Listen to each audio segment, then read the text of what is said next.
Welcome to the deep dive. This week, well, the stack of sources we received, it really demands an incredible mental flexibility from all of us. It really does. We are moving at warp speed. We're navigating these escalating military pressures on Earth, tracing the invisible lines of global trade. And then we're leaving the planet entirely. Exactly. To gain this unified perspective. That's the perfect way to put it. If you look at this material, you've got reports on carrier strike groups, high-stakes diplomatic talks, economic sanctions, and even astronaut memoirs. They all focus on the fault lines. The friction points. Totally. Whether they're political, economic, or, actual physical borders, these sources all point to friction and some rapidly shifting power structures. So our mission today is complex, but I think essential. We're connecting these pieces for you. We'll extract the crucial details you need to be well-informed on the potential for military escalation near Venezuela, the complex, almost absurd negotiations over the U.S. peace plan for Ukraine, the quiet failure of a highly publicized domestic government initiative. And finally, what astronauts call the overview effect and its twin concept, the sea level effect. We have a lot of ground and sky to cover. Let's unpack this. We're going to begin with a situation that has been tightening for months now. The escalating pressure the U.S. administration is putting on Venezuelan President Nicolas Maduro. And the campaign has introduced a very specific legal tool. Right.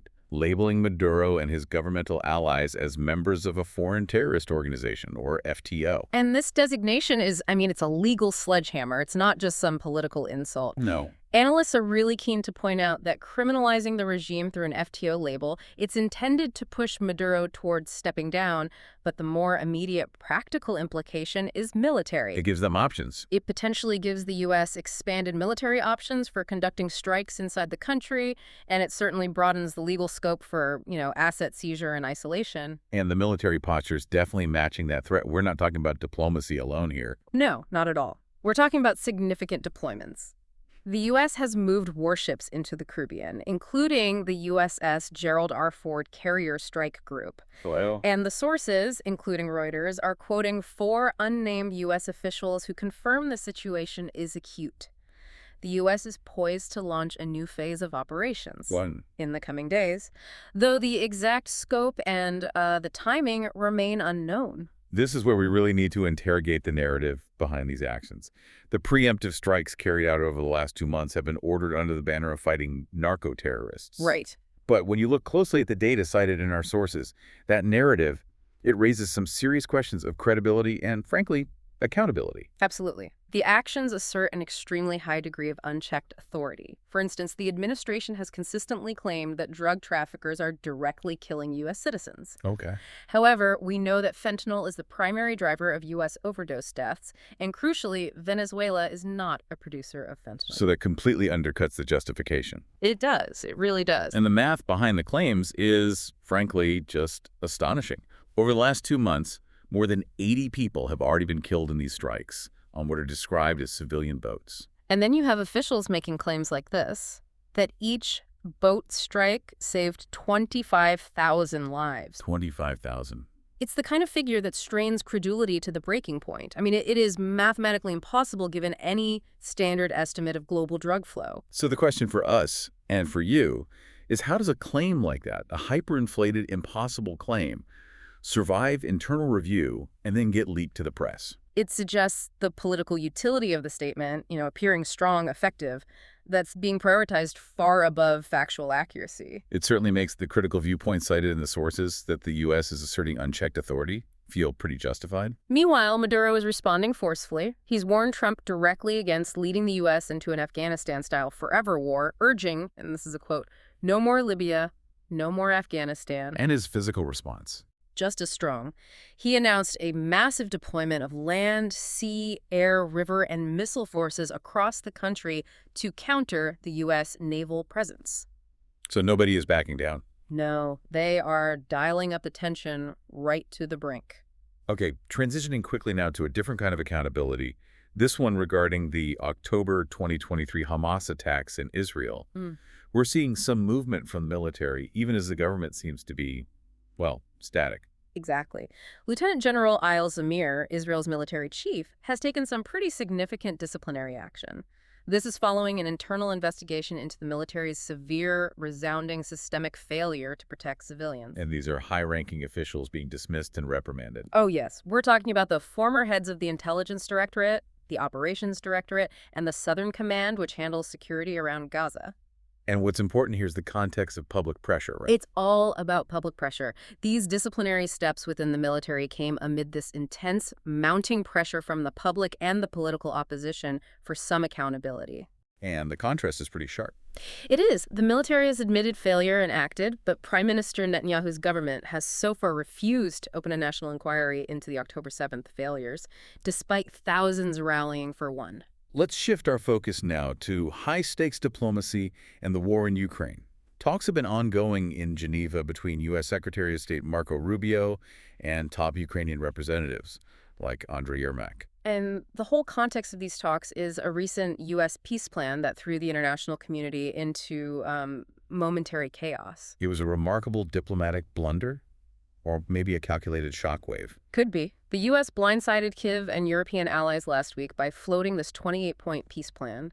And the immediate analysis across European capitals was that this plan seemed heavily weighted toward Moscow's demands. And why was it seen that way?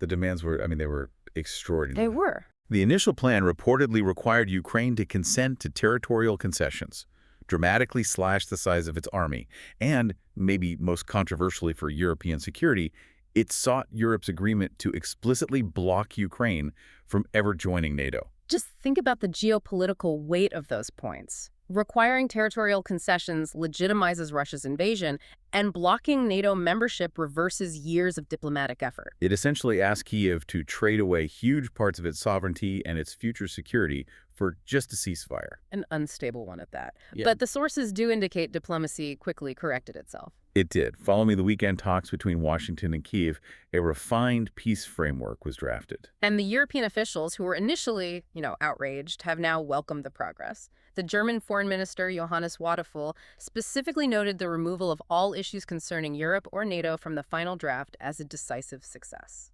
So it seems like the U.S. floated a trial balloon. One that popped immediately. And then they had to quickly course correct under intense pressure from Kyiv and from Europe. And this all happened during a really bleak period for Ukraine. Severe frontline strain, critical money shortages, and internal corruption scandals. And in the background, you have the unpredictable political context in the U.S. Trump posted positively about the talks, suggesting something good just may be happening, but then almost immediately lashed out at Kyiv's leadership, claiming they've shown zero gratitude. It just underscores the immense instability and uncertainty Kyiv is facing. Yeah. Their primary backer is so internally conflicted. Yeah. And if we connect that instability to economics, we can see how sanctions, while they're intended to cripple Russia, are forcing these fascinating adjustments in global trade patterns, especially with oil. This is a perfect example of sanctions creating loopholes and market adjustments. Russian Urals crude oil is currently selling to Indian refineries at its lowest price in at least 2 years. How low are we talking? The discount compared to the benchmark Brent, including delivery costs, has reached $7 per barrel. Before the newest U.S. sanctions, that discount was only around $3. That's a huge shift in pricing. Why the increase in the discount? It's the mechanism of the sanctions themselves. New U.S. sanctions targeted major Russian producers like Rosneft and Lukoil, The big ones. effectively ending their highly profitable, large-volume deals with Indian refineries. So most of those refineries initially pivoted to Middle East suppliers. So now Russia has a glut of oil that can't be sold through those major sanctioned entities. Exactly. This forces the price down dramatically, and Indian refineries, always pragmatic, are now returning to buy cheaper Russian oil, but they're sourcing it from non-sanctioned Russian sellers. But there's a catch. There's a crucial limitation. Only about 1/5 of the total available Russian supply falls outside the sanctions list, which is why the prices had to drop so low to move the product. And the financial impact on Moscow is measurable, right? Oh, yeah. Even with these adjustments, the revenue for the Russian budget from oil and gas sales is projected to fall by a significant 35% in November compared to last year. So sanctions are working to depress prices and revenue, even if alternative buyers like India remain.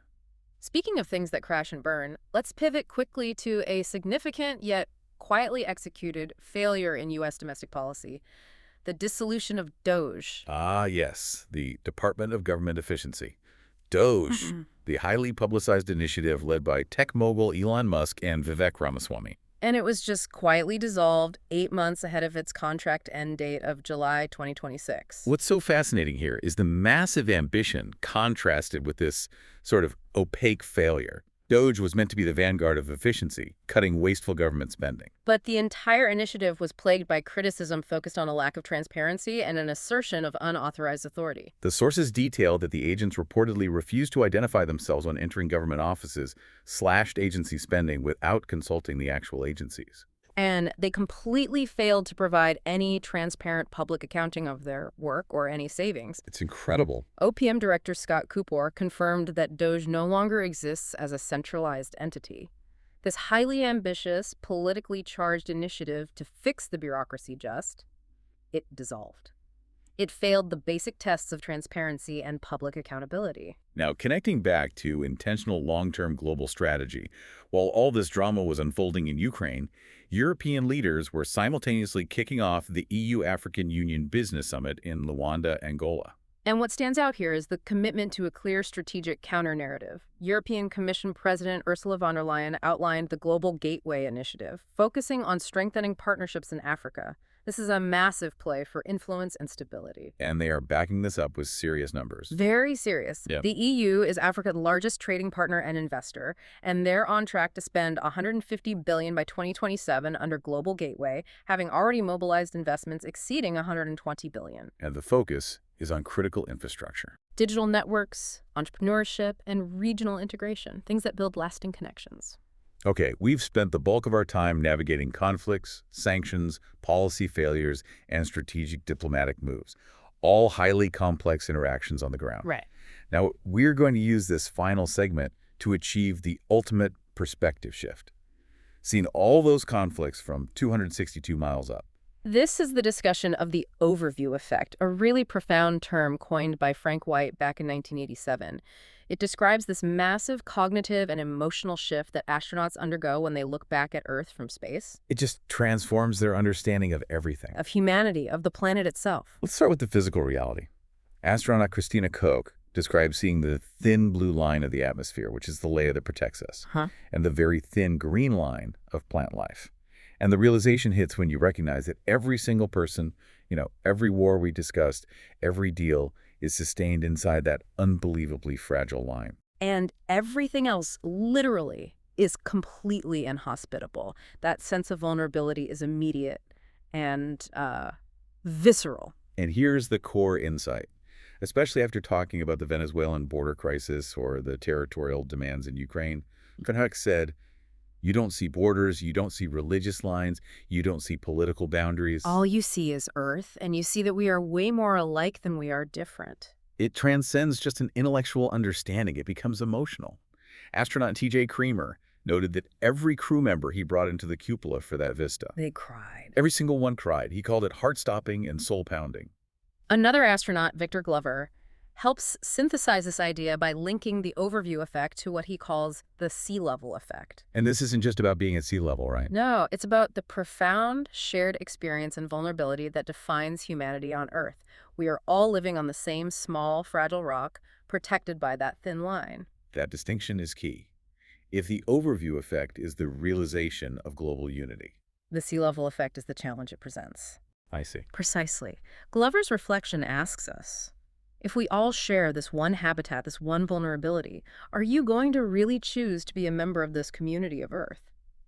That perspective highlights the need for shared conservation, shared diplomacy, shared existence. Former astronaut Nicole Stott recalled that shift in the definition of home. She initially wanted to spot her home state of Florida. Sure. But realized Florida was just a special part of her true home. Yeah. Earth. The boundaries just melt away. And Mike Foreman emphasized that seeing that thin, protective layer of atmosphere inspires immediate, deep conservationism, highlighting the fragility of our home. The collective voice of the astronauts reinforces the ultimate synthesis. The urgency for unity becomes impossible to ignore when faced with the image of a singular, solitary world. It really does. The conflict we talked about earlier, the aggressive posturing, the diplomatic feuds, they suddenly seem impossibly small when you view them through the lens of that fragile blue sphere. So we've navigated from the intense deployment of a U.S. carrier strike group off Venezuela through the delicate course correction of the Ukraine peace plan to the quiet collapse of a highly touted domestic policy initiative. And we end with the most profound contrast: the inescapable tension between the borders we fight over on the ground. Whether they're physical lines on a map, economic lines separating sanctioned and non-sanctioned trade, or the political lines that dissolve a government efficiency department. Versus the reality viewed from the cupola. The reality is a singular, vulnerable planet. The physical evidence from space confirms we share one atmospheric layer, one home. And that concept of the sea level effect, our fundamental shared dependence, brings everything we discussed today into sharp focus. Which leaves us with this final provocative thought for you to consider. Given the extreme focus we dedicated today to national borders, military lines, and political boundaries, how much of our collective global energy is being spent fighting over lines that, when viewed from the necessary distance, simply do not exist? that's the tension between the map on the wall and the view from the window. We'll see you next time for our next deep dive.